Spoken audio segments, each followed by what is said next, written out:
Dans cet épisode de Mes Bricolos, on va parler de la Ferrari Luce un mois après son lancement. C'est une série qu'on suit dans ces épisodes de Mes Bricolos. On a parlé du lancement de l'habitacle quand ils l'ont présenté pour la première fois, du lancement de la Ferrari Luce quand on a pu découvrir le véhicule pour la première fois.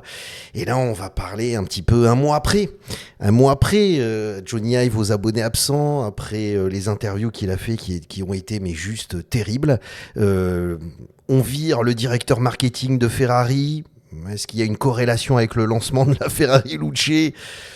On peut penser que c'est le cas, donc moi je vous propose qu'on se retrouve tout de suite en couleur, parce que là, le feuilleton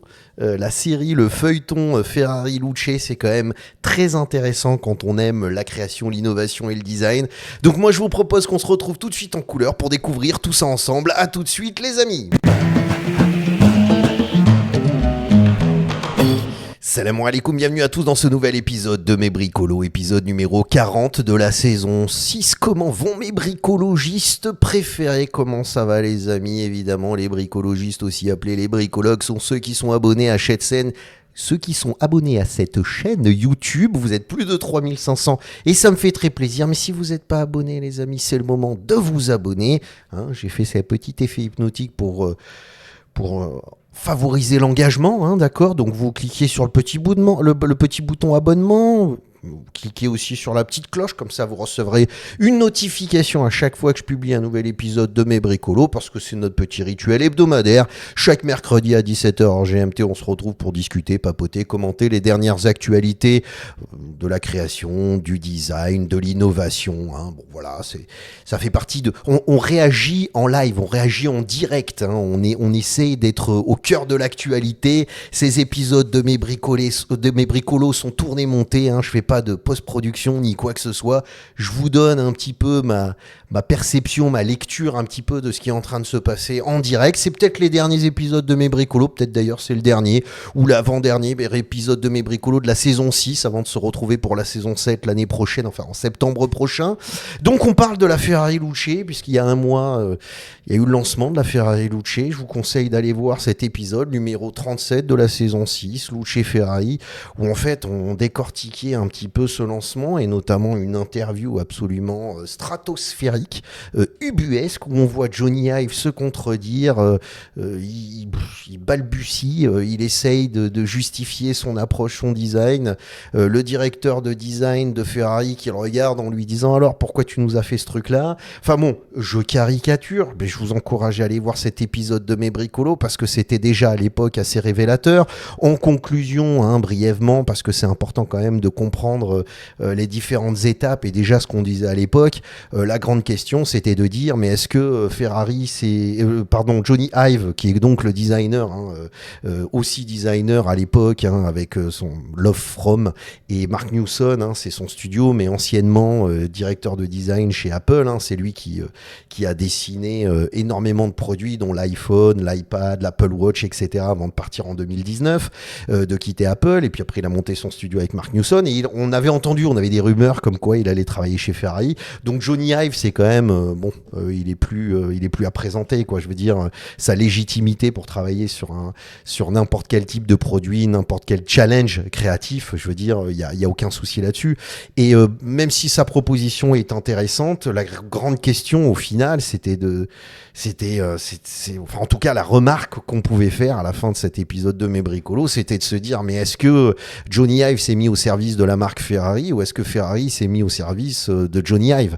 Parce que là on a un produit Johnny Ive mais on n'a pas du tout un objet Ferrari, il n'y a pas d'émotion, on n'est pas dans un ressenti, là on est dans une logique, une espèce de rationalité de designer produit. Alors ce qui me permet de faire une petite digression parce que depuis j'ai entendu énormément de commentaires, oui un designer produit, designer industriel qui fait du design automobile, design transport, ça n'a pas de sens, qu'est-ce que c'est cette histoire, comment un designer produit industriel peut faire du design design transport. Alors les mecs, calmez-vous. Alors je vais défendre un petit peu ma paroisse parce que moi j'ai une formation de design produit industriel, même si j'ai fait des projets de design transport. Mon projet de diplôme à l'ENSI était un projet de design de transport. Donc ça veut pas dire qu'on peut pas faire du design transport quand on fait du design produit. C'est complètement faux. Plusieurs designers formés dans le produit industriel ont été des grands designers automobiles qui ont développé des concepts absolument extraordinaires. Et je nommerai un ami à moi que je connais bien qui a travaillé pour Renault, qui s'appelle Serge Mouang. Tapez sur internet et vous aurez sa bio et son profil et vous verrez il est complètement issu du produit et du design industriel et il a été très important à l'époque dans le développement et les concepts qu'il a proposés pour Renault. Donc c'est faux. C'est juste que là on parle de Johnny Ive et la question c'est que voilà, c'est Johnny Ive, il a trop fait du Johnny Ive en ne se posant pas la question de l'ADN de la marque et comment ça allait être perçu. Donc c'est pas vrai cette histoire de design produit contre design automobile transport, c'est complètement bidon et c'est d'autant plus bidon que même des designers transport, designers automobiles n'ont pas réussi à régler le problème de la voiture électrique, surtout quand on parle d'une marque historique. C'est pour ça que la Chine prend énormément de parts de marché parce qu'il n'y a pas de marque historique où il faut travailler avec l'ADN de la marque et essayer de manipuler un petit peu tout ça, mais beaucoup de designers transport et designers automobiles se sont essayés à se questionner autour de l'électrique et ils ont fait ils ont fait des bids aussi monumentaux que celui de la Ferrari Luce. Alors moi, ce que j'aime bien, c'est la petite crotte de nez qui a été envoyée par Porsche en disant Porsche confirme que la 911 ne sera jamais électrique. Alors ça, c'est la petite anecdote, hein, j'en profite parce que tant qu'à faire, après le bid monumental, moi je me suis dit, je vais vous parler de ça, je sais pas si vous l'avez entendu, mais c'est quand même hilarant, quoi. T'as Porsche qui a et puis qui a envoyé son petit délire. Son petit tacle à Ferrari en disant ouais mais nous la 911 elle sera jamais électrique, elle crèvera, c'est-à-dire si on nous force à faire de l'électrique, eh ben, la 911 crèvera avec ça et puis ce sera la mise à mort par justement l'Union Européenne et son espèce de délire à vouloir faire tout électrique en 2035, hein, cet objectif, on en avait parlé justement dans l'épisode de Mes Bricolos, on parlait de la Ferrari Luce pour expliquer et contextualiser tout ça, donc c'est pour ça que je vous encourage, je vais pas me répéter, c'est pour ça que je vous encourage à aller voir cet épisode de Mes Bricolos. Mais en gros, voilà, c'est-à-dire que Porsche, en voyant tout ça, hein, bien évidemment, est arrivé en disant non, on va partir sur de l'hybride. Tout au plus, on ira vers de l'hybride, mais faire une 911 électrique, ça n'arrivera pas, vous inquiétez pas, on fera pas la même erreur que Ferrari. Donc voilà, gros tacle en passant à Ferrari, et en même temps, je pense que c'est la bonne approche à avoir. Vaut mieux réfléchir sur de totalement nouveaux produits, essayer de se questionner complètement différemment que d'essayer de faire un entre-deux qui est souvent pas terrible et c'est compliqué, hein, cette question de la voiture électrique, c'est vraiment compliqué. Alors pour revenir à Ferrari Luce, là justement à Ferrari, attendez, je vous refais je relance le site de Ferrari parce que j'aime bien le début. Donc oui, bon ben voilà, la Ferrari Luce, je vais pas vous la montrer, hein, vous avez cet épisode de Mes Bricolos que j'ai fait, vous pouvez aller la voir. Mais c'est vrai que là, en termes de design, même si l'approche est très intéressante, il y a plein de bonnes idées. Johnny Ive a fait un super boulot de design produit, design industriel et aussi cette réflexion autour de la mobilité. Mais là, on est sur une Nissan Leaf, quoi. Mais tu vas pas présenter ce véhicule à 150 000 euros, quoi. 5 millions, à 6 millions de dirhams, hein, pour ceux qui sont au Maroc comme moi. C'est juste aberrant, c'est totalement ahurissant. Alors depuis, moi je me rappelle à l'époque, j'avais vu cette page de Ferrari, ce site internet, mais ils ont essayé de parler aussi de la structure. Donc on a beaucoup plus d'éléments sur le châssis, sur les batteries. Les mecs ont vraiment sur le site internet forcé pour expliquer que vous avez un super châssis et essayer par la technologie de dire mais non, mais on est complètement dans l'ADN de la marque, regardez, on a travaillé des moteurs électriques, on a travaillé énormément de technologies qui sont absolument extraordinaires, issues de la F1, qui nous permettent d'avoir des performances inégalées, inégalables. Ouais, enfin bon, c'est quand même un peu à la ramasse, hein, quand tu le compares à la concurrence, mais bon, tu vois, ils essayent de faire ce travail-là de communication en disant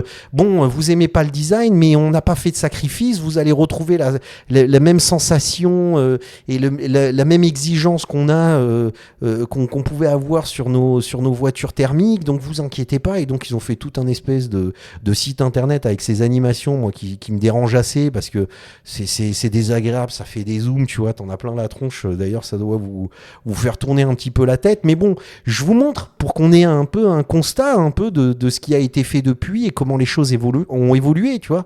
Donc je vous montre un petit peu tout ça, mais ça fait mal au crâne. Alors ça peut être un peu joli de temps en temps, mais c'est pas forcément très agréable. Mais en gros, les mecs capitalisent à fond là-dessus en essayant de colmater comme ils peuvent en fait, parce que le public n'a pas forcément adhéré à cette Ferrari Luce. Et ça s'est vu. J'avais présenté cet article après le flop de la présentation de ce modèle 100% électrique. Ferrari peut-il se relancer et retrouver la lumière en bourse? Alors j'aime bien le petit jeu de mots, hein, le petit clin d'œil. C'était facile, la Luce, hein, qui veut dire lumière, parce que le mec là dans son article de BFM Bourse, le mec il dit mais c'est catastrophique en fait, ça part complètement en vrille et on peut pas proposer une voiture à ce prix-là, à 550 000 euros, quand on sait qu'il est même pas au niveau de la concurrence.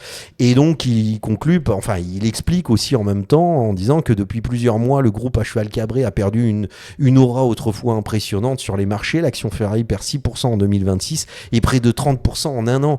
Et effectivement, c'est-à-dire si on va sur Boursorama, moi je suis tombé sur ce site-là, et qu'on tape l'action Ferrari sur un an, c'est plutôt pas terrible. Alors c'est un peu remonté là ces derniers jours, peut-être parce qu'avec les différentes annonces qui ont été faites pour essayer d'encourager le marché en disant mais non, regardez, on a bien compris, on est en train de prendre tout ça en considération et de faire évoluer tout ça, bon, c'est quand même pas terrible, hein, moins 22,1% là à l'heure actuelle aujourd'hui depuis un an, c'est quand même tu perds un quart de ta valeur, c'est quand même terrible, hein, un quart, voire un tiers à un moment donné, quand on était au plus bas, je veux dire, t'étais à moins 34,2%, c'est quand même chaud, à plus d'un tiers de sa valeur. C'est quand même terrible, hein. Donc, perte de confiance, plein de choses qui se passent, des stratégies qui sont vraiment qui sont remises en question, des produits qui sont présentés, qui sont pas terribles, cette association avec Johnny Ive qui n'a pas été fructueuse. J'ose même pas imaginer comment ça doit être à l'intérieur de Ferrari en interne, parce qu'alors il doit y avoir, ça doit être un panier à crabe, un bloodbath, comme disent, un bain de sang là, comme disent un bloodbath, parce que là c'est terrible, ils doivent se tirer dessus à bout portant, parce que là c'est quand même un peu terrible ce qui est en train de se passer, et on parle de Ferrari, quoi. Une Ferrari, c'est une marque d'émotion, et il y a eu plein de stratégies. Alors faut bien comprendre que ce sont des stratégies qui sont mises en place depuis plusieurs années. Le mec il s'est pas réveillé un matin en disant on va faire une voiture électrique, hein. Ça c'est, je veux dire, c'est vraiment quelque chose qu'il faut comprendre. Et moi, faisant du design maintenant depuis plus de 20 ans, je peux vous expliquer qu'une marque, avant de faire un lancement, de réfléchir sur un produit, il y a des discussions avec le département stratégie, marketing, communication, etc. Et ce sont des stratégies qui sont mises en place depuis plus de 5 ans, 6 ans, peut-être même des fois depuis plus de 10 ans. Donc c'est difficile après de faire machine arrière. C'est aussi des entreprises qui ont une inertie terrible. Et l'exemple de l'Apple Vision Pro, c'est le cas d'école où on voit un produit qui a mis plus de 10 ans à se développer, et à sa sortie qui a été un four total. Et on parle d'Apple, donc tu vois, c'est compliqué, quoi. Ce sont des stratégies où à un moment donné, quand tu veux tirer les freins en disant là ça va pas du tout, on va tout droit au mur, mais c'est compliqué. Il y en a qui le font, mais c'est pas forcément facile, quoi, de faire ça. Donc ça permet de comprendre un petit peu alors c'est depuis un an, mais si on voit sur le dernier mois, bon, ça s'est un peu relevé, parce que justement ça s'était vraiment ça avait vraiment chuté, et puis ça s'est un peu relevé parce que il y a on prend des décisions chez Ferrari. Alors t'as Presse Citron qui l'explique, hein, qui dit que voilà, après le lancement controversé de la Luce Ferrari remplace son directeur marketing par un ancien cadre de BMW. Donc le directeur marketing, qui était là depuis plus de 15 ans, c'est-à-dire ça faisait 16 ans qu'il était chez Ferrari, donc il s'appelle Enrico Galliera, plie bagage, hein, il quitte Ferrari, parce que alors Ferrari dit non, mais ça n'a rien à voir avec la Luce, c'était juste que c'était prévu. Le mec, ça fait plus de 15 ans qu'il est à la maison, donc bon voilà, on a décidé de se séparer de... Voilà, c'est mutuel, tu vois, mais pas du tout, enfin on le sait bien, c'est juste que Ferrari sentait la merguez arriver, hein, ça se voit dans les interviews. Je vous l'ai dit, allez voir cet épisode de Mes Bricolos, là, cet épisode numéro 37, on le sentait déjà pas mal, hein, au niveau de l'interview, on sentait qu'il y avait des dissensions, on sentait que si tu regardes un petit peu et que tu lis entre les lignes ou que tu fais attention au logage corporel, allez voir cet épisode de Mes Bricolos. Franchement, j'ai vraiment, je pense, à voir. Et ce qui est intéressant, c'est qu'il y a des fois, comme ces épisodes ont valeur d'archive, ça me permet des fois de dire, ah ben tiens, là, peut-être que j'ai pas vu venir le truc, tu vois. Mais là, en l'occurrence, c'était prévisible. Et je vous dis, les interviews de Johnny Ive, je crois que le mec, il va faire profil bas pendant plusieurs mois, si ce n'est pendant plusieurs années, parce que là, c'est terrible pour son image. C'est terrible pour son image. Et Ferrari va tout poser sur Johnny Ive et sur certains grands dirigeants, dont le directeur marketing de Ferrari. C'est pour ça qu'ils l'ont viré tout simplement, Enrico Galliera, pour essayer de faire bonne figure, tu vois. Donc là, Johnny Ive, mais on s'y attendait un peu, quoi. Je veux dire, quand tu fais du design produit industriel, il y avait déjà certaines logiques qu'il avait chez Apple qui n'étaient pas terribles, sauf qu'il y avait une machine derrière Apple, et puis surtout que tu avais Steve Jobs, et Steve Jobs, c'était quand même un visionnaire, donc le mec, il mettait tout le monde d'accord. Et bref, je digresse, mais ce que je veux dire par là, c'est voilà, il y a tout un travail qui est fait pour essayer de colmater tout ça, essayer de trouver des solutions. Donc Enrico Galliera se barre, on passe à la place comment il s'appelle, Massimiliano Di Silvestre, aussi un Italien bien évidemment, ancien patron BMW Italie. Bon, BMW ces 10 dernières années, c'est un peu n'importe quoi, donc là aussi... je me gratte la tête, tu vois, je suis pas convaincu par ce changement-là, j'en sais rien. En même temps, je connais pas le bonhomme, hein, je suis pas allé manger un tagine au poulet avec lui, donc je sais pas vraiment. On ne fait que essayer de comprendre un petit peu tout ça et essayer d'avoir une vision dans ces épisodes de Mes Bricolos, tu vois, d'essayer d'avoir une lecture un petit peu horizontale en essayant de comprendre ce qui en essayant de comprendre ce qui est en train de se passer. Pardon, oh là, j'ai du mal aujourd'hui. Mais bon. Remplacer ça par un mec de chez BMW, quand tu vois ces 10 dernières années, BMW, les choix qu'ils ont fait, c'est un peu énigmatique, tu vois, je me gratouille la barbichette. Mais bon, à côté de ça, Ferrari qui dit non, calmez-vous, la Ferrari Luce a attiré des critiques quand elle a été présentée, mais la berline électrique de la firme italienne rencontre son succès. Mais oui, en Chine, elle s'est déjà écoulée à 100% des stocks prévus. Et la marque a confirmé qu'elle aurait juste un public différent, une volonté autour de sa création, quoi. Tu vois voilà, c'est-à-dire en gros, mais non, vous dites n'importe quoi, Ferrari, Luce déjoue les pronostics et trouve le succès dans ce pays, c'est-à-dire en Chine, quoi. Mais... alors j'ai regardé plus en détail parce que pareil là je me dis bon c'est possible. Moi je reste convaincu d'une chose, c'est que la proposition de Johnny Ive est très intelligente, juste pas pour cette marque et juste pas à ce prix-là. Mais sinon, c'est un produit qui est très intelligent. Si on fait une analyse de design pure et dure sans se poser la question ni de la marque, ni de son prix d'achat, c'est vraiment un super beau projet de design transport, design industriel, design interface utilisateur et design expérience utilisateur. C'est indéniable. C'est une très belle proposition. Bon voilà, c'est juste pas Ferrari et pas ce prix-là. Mais je peux comprendre que des personnes se disent « Oula, attends, mais dans l'histoire de Ferrari, ça risque d'être une voiture iconique. Il faut vite se dépêcher d'acheter ce truc-là parce que, attention, au bout d'un moment, ça peut avoir l'effet inverse. Tu vois, parce qu'on parle quand même de Johnny Ive, on parle quand même de Ferrari, on parle quand même d'un essai qui est quand même assez unique et surprenant dans le sens du partenariat et qui a été fait, qui a été mis en place. Voilà, tu vois, ça me fait un peu penser à d'autres marques qui se sont à des époques essayées à des choses et qui n'ont pas marché. Puis après coup, on s'est dit... tiens, mais c'est génial, en fait, c'était une super bonne idée. Il y a plein dans l'histoire un peu du design et des marques, il y a ce genre d'histoire existe souvent. Donc, si on le prend en tant que tel, en enlevant, encore une fois, Ferrari et si tu veux le prix, ça reste un projet, un produit qui est très intéressant. Alors, Que ça marche en Chine, moi ça m'étonne pas parce qu'il y a un aspect statutaire, on a un véhicule électrique, c'est moins performant mais t'achètes une marque italienne. Je comprends, bon, il y en a 88 qui ont été vendus, hein, ils en avaient prévu, je crois, 100, je sais plus à peu près ce chiffre-là pour la Chine, et la totalité des stocks. Alors, c'est pour ça que c'est tout relatif, parce que quand il te dit 100% des stocks, moi j'ai lu dans un article qu'ils en ont vendu 88, et en fait, 100% des stocks, c'est pas du tout sold out, hein, c'est pas genre, ah ben ça y est, on a tout vendu, maintenant vous pouvez plus en acheter. Ils continuent à en vendre en Chine, hein, les mecs, ils prennent des commandes, ils s'arrêtent pas, mais c'était ce qu'ils avaient prévu. Si tu veux, pour le marché chinois, le nombre de véhicules prévus pour le marché chinois a déjà été vendu. Bon, quand tu vois que... Bon, tu vois, c'est là où c'est tout relatif, c'est là où il faut lire un petit peu à côté. Et donc le côté sold out, le côté ça a cartonné, ça a marché, c'est un truc de fou. Ouais, enfin, faut dire ça rapidement en fermant les yeux à moitié, parce que sinon, c'est pas vrai, quoi. Donc, bon...